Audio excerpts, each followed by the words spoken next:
So we're about to release a new creature course, and I want to spend a couple of weeks worth of videos just going through some of the processes that I use.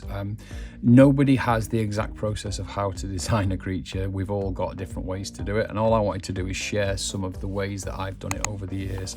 I'm going to start with sketching and just literally blasting out the shapes that I want, then maybe into Procreate to maybe ink it onto then something like Nomad and ZBrush, and along the way we'll just discuss what's coming in the course. So let's just dive right in with the Moleskin sketching.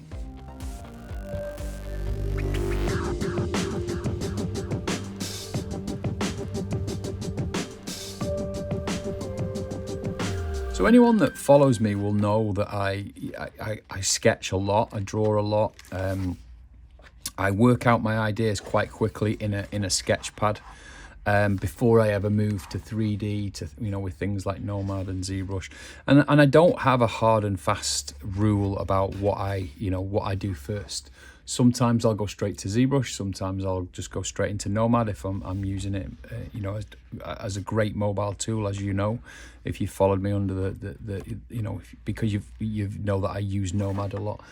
But I also sketch a lot. I also come up with the ideas. If I'm working on a movie, I'll draw what I'm working on, or what I want to improve in that sketchbook there and then.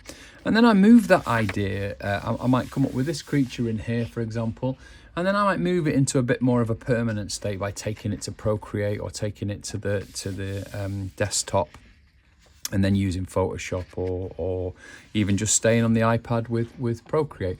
And I work a lot of anatomy out in these books as well. So I might work out, I want an ostrich leg kind of set up, very similar to a T-Rex, and it might be, I need to know this anatomy. So my sketchbooks are full of randomness, and it does depend on what I'm working on, but it gives you a good indication of how I do it. So I'm going to do that. I'm going to, I've carried a Moleskin for probably, I don't know exactly, but it's probably 20 years now. And I shared a video recently about that. So, I currently I'm doing a lot of work on plants, which, believe it or not, in my mind, quite often turn into creatures. So here's an example.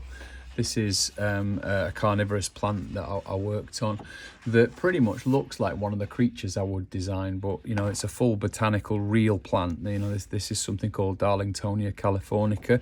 It's basically a cobra lily, and straight away it gave me an idea that this botanical piece is really ripe for a character, but I wait for the right time to do it. So I'm going to explore like a flying bat type creature that's got a lot of those kind of things in it. So there is no brief as such with this, whereas quite often you might get a client brief. And in the course I'm going to talk about client briefs and when somebody wants you to do a specific thing and how to explore that.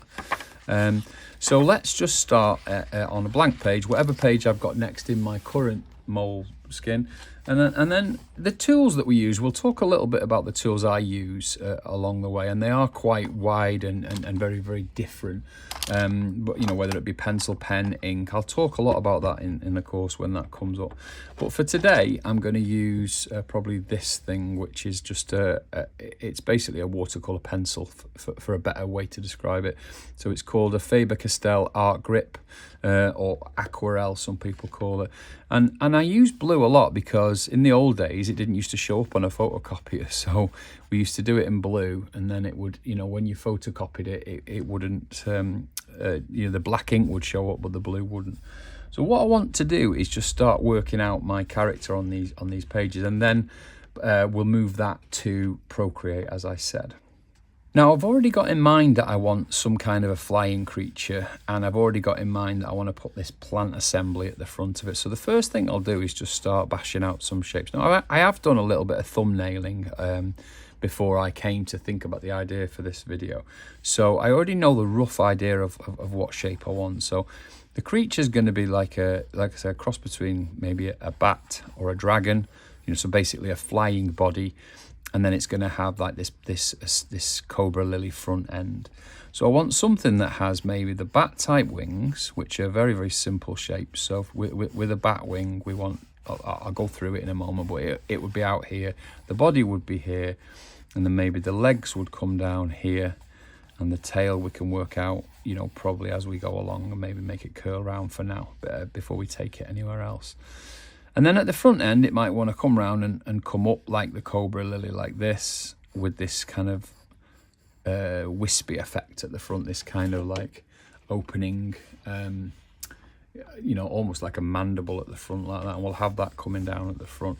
And then I don't really want any arms. I think that could probably work for me, which is just coming from the, you know, coming from the top head of the cobra there, coming straight into a chest area, and we'll do that pretty much like a, you know, cross between maybe a human kind of chest or a bat chest, down into these hips, as we said, the legs, and then we'll do like a dragon type leg at the back there, something like that, or maybe even bring it right up at the back like this, really tight up here.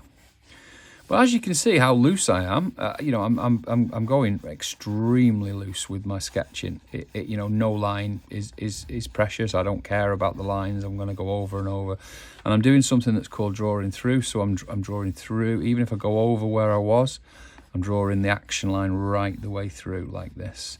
So if this tail comes round and back on itself, that makes it easy for me to understand, you know, the action line there. It's going to go round and then come under there, and something like that. And then I quite often do construction lines like this.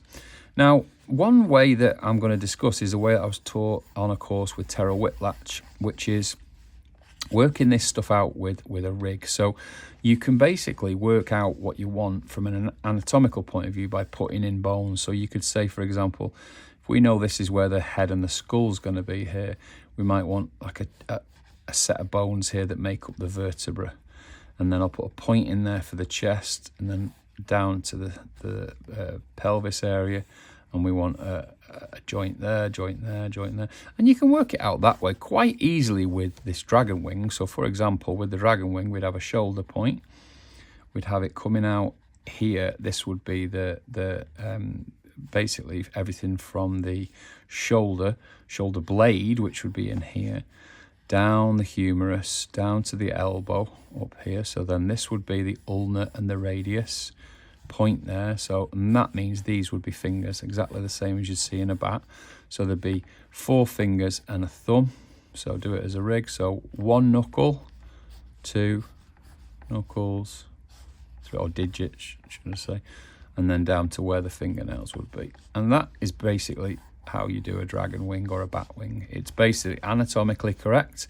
This is your elbow. So you often see this here, but then what is that? You got a spiky elbow? Well, if you want to design it that way, that's fine. But you know, it's really up to you to work that out. And wherever possible, the stuff I'm going to talk about in the course is all about keeping it real. So you want it as close to reality as you can. Now this, you know, might be a dragon, but actually that dragon's got a fly or dragon wings. So it's you know, it's based on something that you want to put in the air.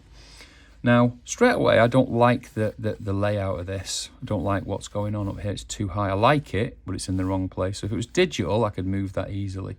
So what I might do is just try it further out the front like this. And with it being so loose, fast and loose, it doesn't really matter. So I'm going to bring this kind of V-shaped thing at the front here. And then something a bit more like that. So it would have a kink in its neck there, like a heron or something like that, how this neck doubles back on itself. And that means the belly is going to be lower. And then the rig would be different, because now it would be skull, back of the head, and then bones would be like this. But that gives me a better look, maybe a bit too big, but I can work on that. So the back leg, now we know there's a bone there, bone there, bone there, and then these are the toes. So that would mean a thigh assembly. Put some lines to show the volume. This would be the calf here, gastronemox as we call it. Back of the heel, so this would be the heel on a human, so that's called your calcaneus. The first part of your foot, second part of your foot, and then toes. And then you could do another one here just to indicate it, and maybe even just darken that in the back just to show it. So that looks better. This is too big, definitely is too big, but it's a definite. I definitely prefer it here than up here, like a, you know, sitting up like a swan maybe or something like that. I much prefer it down like this.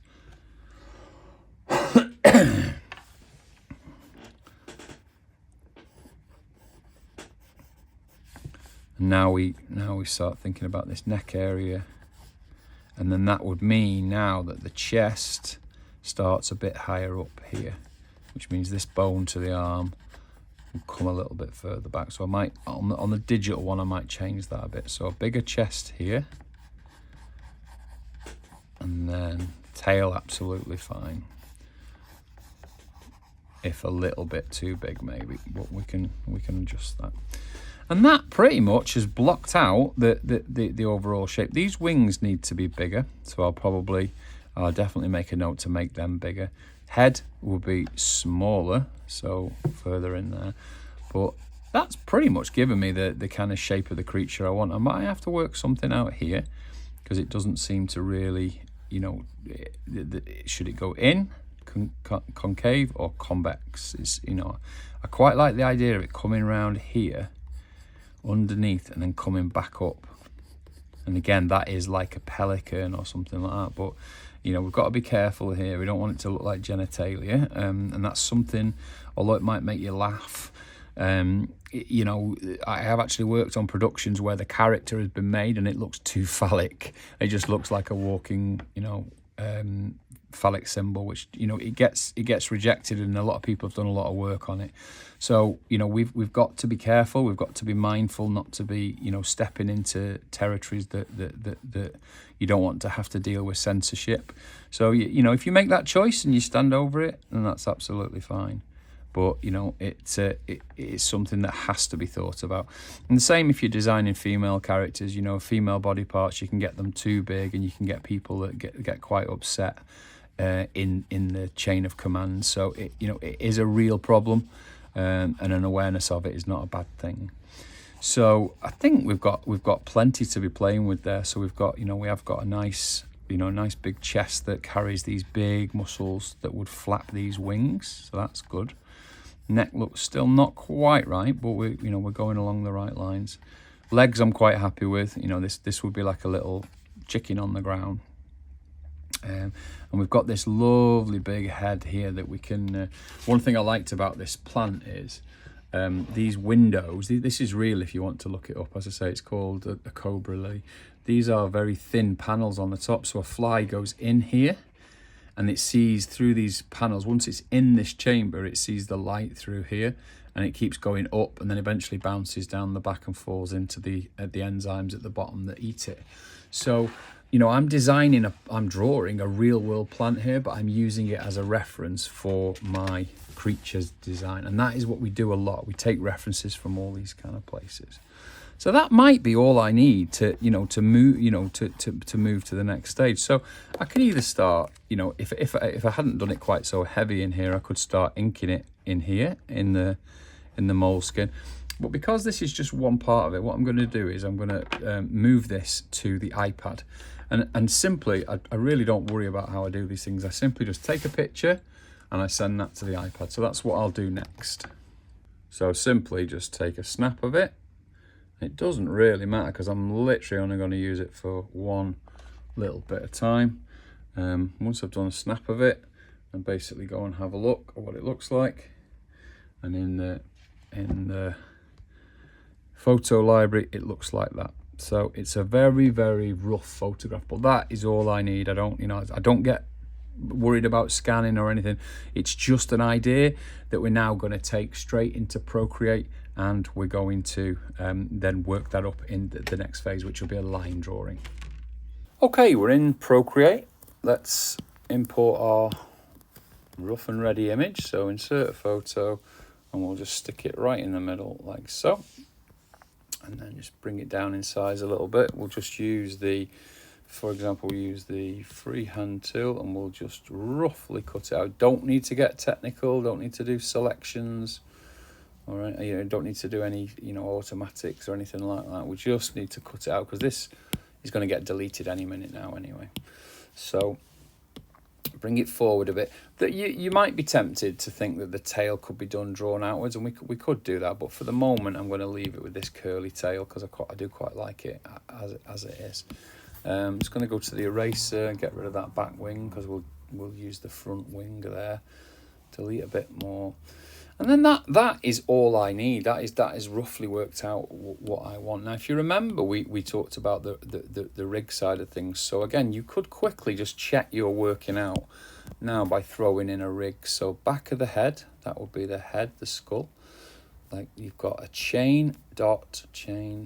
This is the joints here. That will be the neck, and then we've got a big chest here. So just a cylinder for the chest would help you. Spine would go through here to the hips and then down the tail. You can just draw it like that, but you're working out the length of things. So on these hips, so this joint on the hips would come down to the thigh, come out to the calf. This is the calf in the middle. This is the back of the ankle, and then down to the toes. So if you feel that they're looking fine, do the back one. The wing, so starts at the pectorals, comes up, this is the humerus, dot, up to the wings, and then down to the digits. 1, 2, 3, 1, 2, 3, 1, 2, 3, 1, 2, 3. And as you can see, the rig idea has really helped me solidify the fact that I've already got this in a position that I quite like. So that rig works for me as a creature. If it doesn't for you now, now's the time to change the length. So for example, you can change the wings position. You could change the tail and do it full out to the back. But that little few minutes of just playing with lengths of bones and positioning of the joints can really make a difference. So it's worth doing it if you want to do that kind of thing. So what we need to do now is a new layer. We'll stick with blue or a dark blue. And we'll go with the technical pen, quite small, and we'll just now basically essentially trace over our own creature. Maybe we can make it a bit more transparent, like so, and then literally start to fill in the creature in a little bit more depth and do it really fast and loose. You can see me going, quite fast and not worrying about where my line ends. You might want to also always be thinking like this, which is drawing construction lines. We're going to erase a lot and redraw things and bring it back in. So construction lines are not a bad thing at this stage. One thing you'll see there, I've drawn the line down here and then a line up here, and that makes this neck look like it's behind this neck, even with those few lines. And to give you an example of what I mean there, if I was to draw this and say that's an arm, how do you know that's an arm in 3D? Well, if I do this bit is clearly behind this bit. And if I do this, then this bit is clearly behind this bit. So the lines overlapping like this, for example, would suggest going back in space. And what you're seeing me do there is that. So what I've done is I've done 3 lines that indicate the shape of this neck, but they also indicate that the fact that this is 3D. So on the bottom here, if I was to do it for this little V-shaped thing, if I come down here like this, and you see that means this bit here is behind this bit here. And it just helps you to make things look like they're more 3D. So down here, but then like this. So that's clearly behind. And this would be out here. And like that would go behind that. So that's like a turn. That basically goes behind there. So that helps you to define your 3D a little bit more. So I'm just going to make it a little bit smaller with the selection tool. So now what we'll do is we'll come on to here, which is our shoulder. This is the great big pectoral, deltoid muscles that you'd see on a bird, going into a great big chest like this. And that's because this thing's got to fly, so it needs great big muscles here, going down on the humerus and pulling down, and one on the other side as well, which will come up this way. And then, because we've done that, and now we've got our kind of spine, we're going to flow through with the spine. I'll make it a bit longer than it was before. You can see there, coming up under the belly, back around the tail, and it would curl around this way, and then come out like that, nice and thin. Don't want it too thick like that. And then these lines suggest the shape of it, and again, something like that. So what we would now want to do is think about the wings. So we've done this first part, the humerus. Let's go up here, and this would be the ulnar and radius, and that leads on to the hand with the thumb. Then the finger joints, 2, 3, 1, 2, 3, 1, 2, 3, 1, 2, 3. That's 4 digits. 1, 2, 3. Sorry, 1, 2, 3, 4, 5 digits. Second wing at the back, just as an indicator, and then we're going to want the skin coming between the two like that. So that looks fine there. We might want to spin that round and change it a bit later, but it's good for now. So add the leg. Something that I do like to do is I leave a lot of lines in, but quite often I'll go in and I'll just sort of like, you know, roughly delete what's annoying me underneath, but I leave a lot in. So I try and leave a lot of the marks in wherever I can. And again, construction lines if you need them. So coming round the knee, back of the thigh is the calf, then the ankle, or the calcaneus as we call it, down onto the foot, and the foot will because it's flying, we'll push these toes backwards a bit. So the back leg would be here, hidden away here would be the calf and the foot, and then come out the front, and it will come round like that. So you don't need to do a lot with that back leg to make it convincing and three-dimensional. We might need to delete some of that, like some of the mess that's in there to make this chest look a bit better, and maybe just start deleting some of that leg so you can clearly see the working out of the leg. And very quickly, we've got a block out of our entire character, our creature, and everything is pretty much working as we said it would do. Now I'm going to change these wings a bit, bring them round like so, maybe even a bit smaller. So I'll go freeform and drag them down a bit like that. So that looks fine. Head looks fine. We've got a good shape of this head, body, tail. So we're pretty much within a few minutes. We're kind of along the right way. So we can delete that thing underneath now. Make this a little bit transparent. And one last thing before we move on is we'll liquefy, and we will make some slight tweaks. So the wings I'll push up into the air like that. The head I'll bring it round a bit like that. And you can see that all I'm doing is doing gestural changes to make it just read a little bit better. Smaller brush, I can bring this chest bigger, nice big chest to support these wings, as I said right from the start. And then the head might be a bit, the neck area might be a bit higher at the back. And then there we go. Quite happy with that. And, you know, it's very, very rough. You know, if we wanted to tighten it down a little bit, even on that layer, what we could do is go in and just fill in where we've erased a little bit, but it's really not essential. It's, you know, we can even put some lines to indicate shadow, even under here a little bit, but that doesn't matter because we're going to draw it again. So quite often what I'll do, and I do cover all of this in the course, taking it all the way from pencil sketch up to flats and then fully painting it. That's already in the course at launch. So now we do another layer, and now we tighten it down a bit, you know, obviously a bit more than that. So go in and we'll use a technical pen again. I'm pretty much not, I don't get carried away with different brushes, and you know we're not painting anything here. I just need a pencil or a pen. So now we can go in and put a few more defined areas in. So I'm now going to work my line work a little bit better. So I'm still sketchy, still rough and loose, but I'm going to put less marks down now, as you'll see. Because I know this neck is right, I'll bring it under here because it's going to go behind that a little bit, and then back up here like so. So I'm using the construction lines underneath, but I'm not in any way sticking to it. I'm just using it as a guide, as you can see. But it's given me, because I know the lines are constructing into 3D for me, it's given me a really good guide of how to construct these parts. So I'm using my own art as the reference here.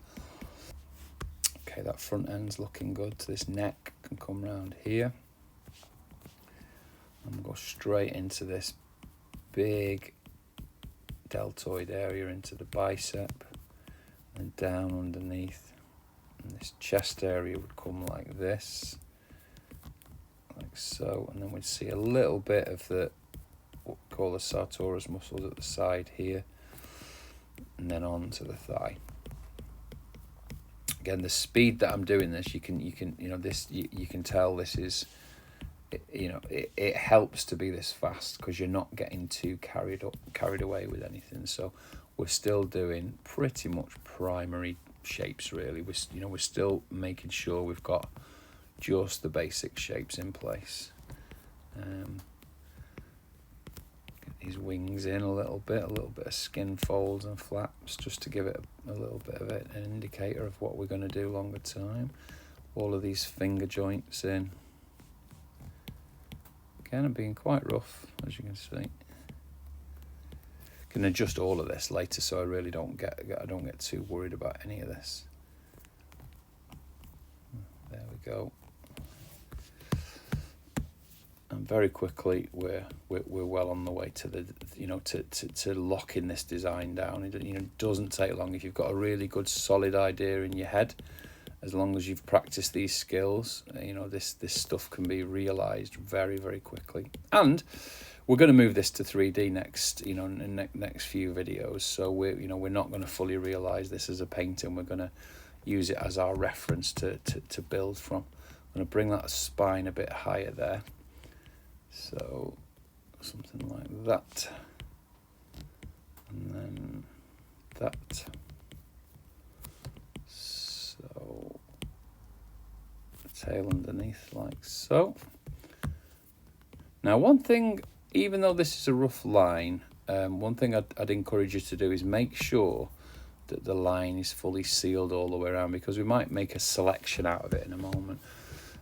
What do I mean by that? So let me just try and select it and see if I have filled it in fully. So I'll do automatic and see if I can select. Well, look at that, that worked really well. So I've now, one problem is here. See here, it hasn't worked. So we'll just undo it, go back. And that's because somewhere here there's a line. So it's open there. And let me see anywhere else. No, it's fine there, and everywhere else is fine. So it was just that one bit that was open. So go back and select it, those two areas like that, and then invert that selection, and then do new layer, and then drag in a colour and drag and drop it like that. Why have we done that?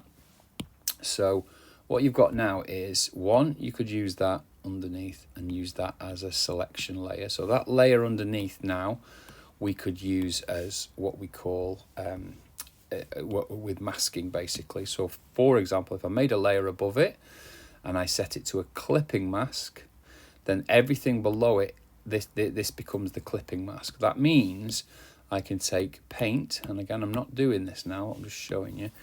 I could take paint and paint on that layer above, and it would only paint using the clipping mask. So that's a part of that's something that we call flats, or creating flats, because now I've got this flat underneath, and it just means a flat image that's got no lighting or any other color in there at all. So, and that gives us also our first silhouette. And if that silhouette doesn't look cool now at this point, we haven't done enough work.